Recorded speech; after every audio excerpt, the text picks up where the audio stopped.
Hello, everyone, and welcome back to Beyond the Surface podcast. Today, we're diving into a topic that's super close to my heart: articulation. Yes, you heard me right. Today, we're going to talk about articulation and multilingualism. Now, don't worry, we're not just going to talk about how we speak or pronounce words, but actually how language shapes the way we think and communicate. And honestly, this goes way beyond just pronunciation. It taps into some really interesting areas of psycholinguistics. Now, here's the thing. I've been thinking about how we articulate ourselves a lot lately.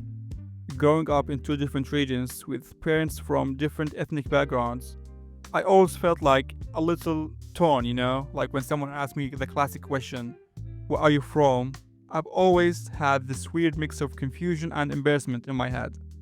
It's a simple question, right? But for me, it's one of those things that truly makes me stop and think about where I belong and how I fit into the world. I'm sure most of you can relate, actually, especially if you are a bit of a third culture kid like me. A third culture kid is someone raised in a culture different from their parents'. And trust me, navigating multiple identities like that can make communication tricky. But it also has its perks, and it makes articulation even more fascinating to explore. Since this topic is packed with so much, we're actually splitting it into two episodes. In the first one, this episode, we'll focus on the psychology behind articulation, and the next one, we'll dive into how being multilingual can totally shift the way we express ourselves. So, let's start with the basics. What do we mean by articulation? Essentially, it's how we express ourselves through speech. Think about it like this: when we speak, there's a lot going on in our brain and our body also. We have to organize our thoughts, pick the right words, and control our muscles to form the sounds and then, hopefully, communicate clearly. Sounds simple, right? But it's actually a really complex process. Let me bring in a little of psycholinguistics here, the study of how the brain processes language. Our brains have this crazy ability to organize and store words, grammar, and meanings so we can pull them out when we need to talk, right? But here's the thing. When we are not clear or when we stumble over words, it's usually because something went wrong in the process. Maybe we didn't organize our thoughts properly, or maybe the words didn't come out the way we intended. Your psychomotor skills, the coordination between your brain and your muscles, also play a huge role. You know how sometimes trip over words or struggle to pronounce something, even if you know it well? That's your motor skills not quite syncing up with your thoughts. Your mouth, tongue, and vocal cords need to work together in perfect harmony to produce these smooth, effortless words. But when you are tired, stressed, or nervous, that coordination can get thrown off. I have definitely experienced this. Growing up in two different regions, I had to switch between languages often, and sometimes my brain would just go into overdrive, trying to find the right word, and that's where things got a little tricky. Especially when I had to think about which accent I should use or which language was more appropriate for that situation. It wasn't just about getting the words out, it was about being mindful of how I was coming across. And that's something I think a lot of multilingual people can relate to. Trying to articulate yourself in a foreign language can feel like assembling a puzzle with missing pieces. Now, before we dive deeper into the psychology and the details of the language, let's take a moment to look at one of the most influential figures in the study of language, Noam Chomsky. For those who may not be familiar with, Chomsky revolutionized our understanding of how language works, not just as a tool of communication, but also as something deeply embedded in the way our minds are structured. Chomsky's most significant contribution came with his theory of generative grammar, which suggests that language is not just a collection of learned patterns. Instead, he argued that humans are born with innate ability to understand and produce language. In other words, language is hardwired into our brains, something we all have the capacity for, regardless of the language we speak. Another core idea Chomsky introduced is the concept of universal grammar. This suggests that all human languages share certain underlying structures, and our brains are built to recognize and generate these structures from the moment we are born. That's why, for example, children are able to pick up any language they are exposed to with ease. And as multilingual individuals, we experience this phenomenon firsthand. Our minds are naturally equipped to juggle multiple languages, absorbing their rules almost instinctively. Chomsky also highlighted how our brains transfer deep structures of thought into the language we speak. Think of it as having a blueprint for understanding the world, which then gets shaped into the words and sentences we form. For someone who's trying to improve their articulation, this idea reinforces how language is not just about memorizing words, but about mastering the mental rules that govern how we use them. What's really fascinating about Chomsky, he didn't just impact linguistics. His ideas extended into the realm of political philosophy as well. He is known for challenging not only linguistic theories, but also the way power structures work in society. But actually, that's a whole other topic we could dive into in another episode. Alright, let's get even deeper now. If you ever learned a second language, you'll probably notice something interesting. It's not just about the vocabulary that changes, but actually the way how you think about the world would also change.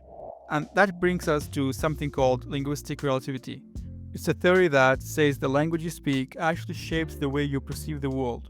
It's pretty mind-blowing when you think about it.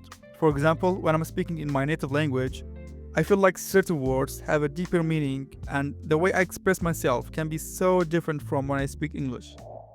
In my mind, my sentences have a rhythm and flow that's just different, And I'm sure I'm not alone in this. Most of you felt the same way, probably. Studies have shown that speakers of different languages actually perceive time, space, and even colors differently based on the language they speak.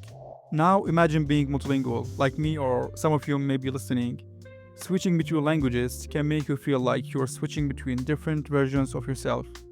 When I speak one language, I might feel more expressive or emotional, and when I speak another, I might come across as more formal or neutral. It's kind of like being able to wear different hats depending on the language you speak. But it's not just about the words, it's about how we use those words to shape our thoughts, our feelings, and how we relate to others. Being multilingual doesn't just help you communicate in different ways, it can literally expand the way you think. Studies show that multilingual people are often better at problem solving, multitasking, and even seeing things from different perspectives. The act of switching between languages solidifies your cognitive flexibility, and that in turn influences how you articulate your thoughts. You might find that you're able to express a thought more clearly in one language than in another, right? This is your brain's way of navigating between the different thought systems each language brings. This is a concept I have definitely experienced firsthand. Growing up, I had to constantly shift between two different linguistic and cultural worlds. So, when I was speaking to my friends in one language, I would feel more relaxed and more informal, but when I had to speak with my parents or relatives in other language, I would adjust to their tone, their formality, and their way of expressing things. That act of switching wasn't just about the words, it was about shifting gears in my brain, each time adapting to a new way of articulating myself. And in a way, that's a mental workout, Your brain is constantly exercising its flexibility and creativity. But here's the catch. All this switching between languages can sometimes be overwhelming, especially if you are not confident or if you are in a situation that feels stressful, That's where articulation can get very tricky. If you are mentally juggling multiple languages, it might slow down your ability to express yourself clearly in the moment. And when you are under pressure, whether that's because of stress, confusion, or even anxiety, it's easy to mix up words or lose track of your thoughts. And honestly, I can't tell you how many times I've struggled with articulation. Even though I've tried so many methods to improve it, but it's not as easy as it seems, Being multilingual, like most of the things in life, has its pros and cons. Of course, I'm so grateful for being able to speak multiple languages, but sometimes it gets overwhelming, especially when I'm trying to express myself on specific topics. For example, when I want to talk about psychology, philosophy, or even mental health, I feel more comfortable in English. When it comes to history, geography, literature, or cultures, I feel more comfortable in Turkish, for example. And here's also something I haven't shared with many of you. I'm also fluent in Arabic, actually, so when it comes to topics like religion, health, or politics, I feel more comfortable speaking Arabic. But it's not about your vocabulary. It's not like I don't have enough words. It's that doing critical thinking in Arabic or discussing philosophy in Turkish has always been hard for me. There's a mental block there that makes articulating certain complex or thoughts in Arabic or Turkish even harder, So yeah, there's this extra layer of mental processing that happens when I speak in Arabic that slows down my ability to communicate clearly. So yeah, all the shifts can be pretty overwhelming at times, but that's the reality of being multilingual. Most of you maybe resonate with this. It's not always easy. It doesn't always make articulation easier, you know? Sometimes it makes it even harder. Okay, enough negativity. We've talked about the challenges a lot today. Now let's dive into some of the positive aspects of being multilingual. As you might expect, being fluent in multiple languages isn't just about understanding different grammar rules or knowing a bunch of vocabulary. There are real, tangible benefits, and a big one is how multilingualism impacts empathy and understanding. Studies have shown that multilingualism is linked to an average of 5 extra years of healthy brain aging. What's even interesting that this isn't limited to people who are perfectly fluent or started learning early in life. Just the process of engaging with different languages solidify cognitive flexibility, memory, and problem-solving skills. It's like a constant workout, like a mental workout actually, that keeps the brain sharp all the time. But actually the benefits don't stop at cognition. Language also shapes how we perceive and interpret the world around us. The philosopher Ludwig Wittgenstein once said, "The limits of my language mean the limits of my world," and he couldn't be more right. Each language carries unique concepts, expressions, and ways of thinking that influence how we process reality. For example, in some languages, there are words for emotions or experiences that don't have direct translation in others, which means that learning a new language is also learning a new way to think. So, when we speak multiple languages, we are not just communicating, we are expanding our perspectives, understanding different cultures, and even seeing the world through a broader lens. It's not just about words, by the way, it's far beyond that. It's about how we connect with the world around us. When you speak more than one language, you get access to a whole new way of seeing the world. And I'm not just talking about how you can understand different cultures better, it's deeper than that. Multilingual people tend to have a higher degree of empathy because they can better understand different perspectives. It's like your brain trained to think in different ways, depending on the language you're using. And that makes you more open-minded generally. Here's a personal example actually. Growing up in such multicultural environment, I found myself constantly learning new things from people with different backgrounds. The way I relate to someone who speaks English, for example, is so different from how I connect with someone who speaks Turkish or Arabic. Each language gives me a different lens to look through, and this has made me more adaptable in different social situations. It also made me appreciate cultural diversity a lot more. This idea of multilingualism boosting empathy isn't just anecdotal, There's a research backing it up. Studies have shown that multilingual people are better at recognizing and interpreting emotions even when they are subtle or unspoken. And it makes sense when you think about it, If you are constantly switching between languages, you are also constantly switching between different social contexts, norms, and even emotional tones. So you'll become better at reading the room and understanding where someone's coming from, whether it's a formal or a casual setting, or even understanding deeper emotional nuances. It's like having an emotional toolkit that allows you to connect more meaningfully with others. Also, multilingualism can help you foster cultural respect. Knowing multiple languages gives you the opportunity to experience other cultures more deeply, not just in theory, but through real conversations with native speakers. You start to understand the subtle nuances, the idioms, the humor, and the values that shape how people in different cultures see the world. And with that comes the greater appreciation for the diversity that makes our world so unique. Now, I want you to imagine traveling to a country where you don't speak the language fluently. You can get by with basic phrases, gestures, and maybe translation apps, but something always feels missing, like there's an invisible wall between you and people around you. Now picture yourself in other place where you do know the language, even if imperfectly. Suddenly conversations flow more naturally. You pick up on jokes and you feel a stronger connection with the locals. There's a sense of belonging that comes with understanding the language, as if you're not just a visitor, but part of a larger community. Now let's talk a bit about how third culture kids fit into this whole picture. You've probably heard the term before, but if not, let me break it down for you. The concept of third culture kids, introduced by the American sociologist Ruth Hill Useem, refers to people who grow up in a culture that different from their parents' culture, often due to things like international relocations or parents' diverse backgrounds. Third culture kids often don't fully belong to their parents' culture, nor to the culture they are living in.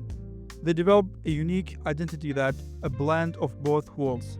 And as someone who grew up in two different regions and comes from a multicultural background, I really relate to this third culture kids experience. For me, it's like I've always had one foot in one culture and the other foot in a completely different one. This constant back and forth feeling is part of what makes third culture kids unique. But it also means that, just like with multilingualism, you develop an ability to understand and empathize with people from different backgrounds. You are not just aware of other cultures, you have lived them, which gives you a level of cultural sensitivity and empathy that you wouldn't otherwise have. For third culture kids, language is often one of the most visible markers of their identity. It's not just about speaking the language, by the way, it's about the language helps them to navigate the space between cultures. It allows them to express their unique experiences and perspectives in ways that connect them to both worlds, even if they don't always feel fully at home in either of them. So, as we come to the end of this episode, let's take a step back and reflect on everything we've talked about. Multilingualism is not just about knowing different languages, it's about how it shapes the way we think, the way we interact, and how we connect with others. From enhancing empathy and cultural understanding to helping us express our unique identities. Being multilingual is a gift that can broaden our perspectives and change the way we view the world. But it's not always easy, right? Like I shared with you earlier, even though I'm fluent in multiple languages, there are still moments where I struggle, whether it's articulating complex ideas in Arabic or finding the right words in Turkish or English. But that's part of the journey, Just like with everything in life, there are pros and cons to being multilingual. It can be overwhelming at times, but it also opens up doors to deeper connections, better understanding, better job opportunities, and a richer experience of the world. Now the concept of third culture kids also plays a key role in all of this. Being part of multiple cultures allows you to develop a unique, adaptable identity. For third culture kids, language becomes a bridge between those cultures, giving them a way to express themselves and navigate different worlds. And while it might feel like you don't fully belong to one place or other, you end up with a strong sense of belonging in your own way, because you're not just part of one culture, you are part of so many cultures. So, the big takeaway here is that multilingualism and living between cultures isn't just about mastering a few languages. It's about understanding the value of different perspectives, embracing the challenges that come with it, and using these experiences to build more meaningful connections with others. In our next episode, we will dive even deeper into the psycholinguistics of multilingualism and how language affects our brain and cognition. But for now, I want to leave you with a thought. Just like any skill, language is something that takes time and effort to refine, but the rewards, whether it's empathy, cultural respect, or personal growth, are absolutely worth it. This is the end of our episode. Thank you so much for showing up today. I hope this episode helped you see multilingualism in a new light. If you enjoyed this episode, make sure to tune in next time as we continue exploring the fascinating relationship between language, culture, and the mind. Until then, keep learning, keep growing, and keep connecting. Take care, stay curious, and see you next episode.